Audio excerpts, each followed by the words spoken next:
সদৌ অসম সংখ্যালঘু ছাত্ৰ ইউনিয়ন চমুকৈ আমচুৰ গোটেই অসমৰ লগতে আমি কোকৰাঝাৰ জিলা সমিতিও দুই ঘণ্টীয়া অৱস্থান ধৰ্মঘট কাৰ্যসূচী পালন কৰি আছোঁ। কাৰণ আপোনালোকে জানে যোৱা কেইদিনমানৰ পৰাই অসমত যি ধাৰাবাহিকভাৱে উচ্ছেদৰ নামত যি হাৰাশাস্তি চলি আছে ইয়াৰ বিৰুদ্ধে আমি 2 ঘণ্টীয়া অৱস্থান ধৰ্মঘট পালন কৰি আছোঁ। কাৰণ আমি উচ্ছেদৰ বিৰোধিতা নহয়, আমি এটা কথাই কওঁ, আপোনালোকে যদি চৰকাৰী মাটিত যদি কোনোবাই বহিছে উচ্ছেদ কৰক, আমাক ক'বলগীয়া নাই। কিন্তু এটা কথা হ'ল এই মানুহখিনি, কাৰণ এই মানুহখিনিতো পূৰ্বৰ বৈধ নথিপত্ৰ থকা অসমৰ স্থায়ী বাসিন্দা হয়। এইসকলক যেনেকৈ অবৈধভাৱে উচ্ছেদ কৰি ঘৰ বাৰী ভাঙি দি আছে, কাৰণ এইসকলৰ ল'ৰা ছোৱালীয়ে শিক্ষাৰ পৰা বঞ্চিত হৈ আছে, নাৰীসকলে নাৰীৰ যিখিনি অধিকাৰ সেই অধিকাৰৰ পৰা বঞ্চিত হৈ আছে। কাৰণ এইখিনি অসম চৰকাৰে আগত এইখিনি দায়িত্ব লৈহে আপোনালোকে উচ্ছেদ কৰিব লাগিব। কাৰণ অসমত উচ্ছেদৰ বিৰোধিতা আমচুৱে কেতিয়াও কৰা নাই, আমি আগলৈকেও নকৰোঁ। কিন্তু চৰকাৰী ভূমিত যিখিনি মানুহ আছে সেইখিনি উচ্ছেদ হ'ব লাগে, সেইখিনি আমিও পক্ষপাতি আছোঁ। কিন্তু মানুহখিনিক লগত এনেকুৱা বৈষম্যমূলক কাৰ্য কৰিব নালাগে, ইয়াৰ বিৰোধিতা আমি কৰিছোঁ।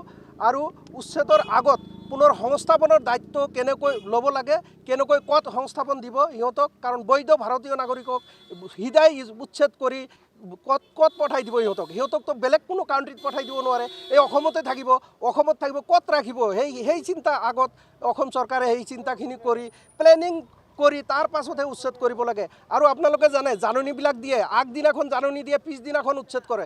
এনেকুৱা উচ্ছেদ কৰিলে কোনো মানুহে এখন পৰিয়ালৰ কোনো ঘৰত আগদিনা জাননী দি পিছদিনাখন উচ্ছেদ কৰিলে সেই পৰিয়ালটো কি কৰিব?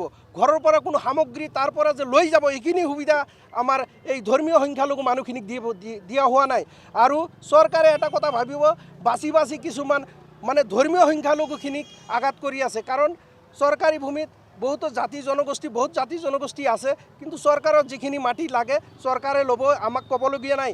কিন্তু এইখিনি মানুহক মানে পুনৰ সংস্থাপন দি তাৰ পাছত উচ্ছেদ কৰিব লাগে। আৰু ইয়াত যদি আপোনালোকে আমি গোটেই অসমত ধৰ্ণা কাৰ্যসূচী লৈছোঁ 2 ঘণ্টীয়া, আৰু ইয়াতে যদি চৰকাৰে যদি পৰিৱৰ্তন নহয় আৰু যদি উচ্ছেদৰ কিবা কৰে, তেতিয়াহ'লে আমি ইয়াতকৈ ভয়ানক আন্দোলন কৰিবলৈ সাজু আছোঁ। আমচু জিন্দাবাদ জিন্দাবাদ জিন্দাবাদ দায়িত্ব পালন করো কল্যাণকামী সরকারের দায়িত্ব পালন করো আমচু জিন্দাবাদ জিন্দাবাদ জিন্দাবাদ আমচু লং লিভ অমানবীয় অত্যাচার বন্ধ করো যিকোনো খবৰৰ বাবে যোগাযোগ কৰক 7099017330 লগতে 7099017110 নম্বৰত।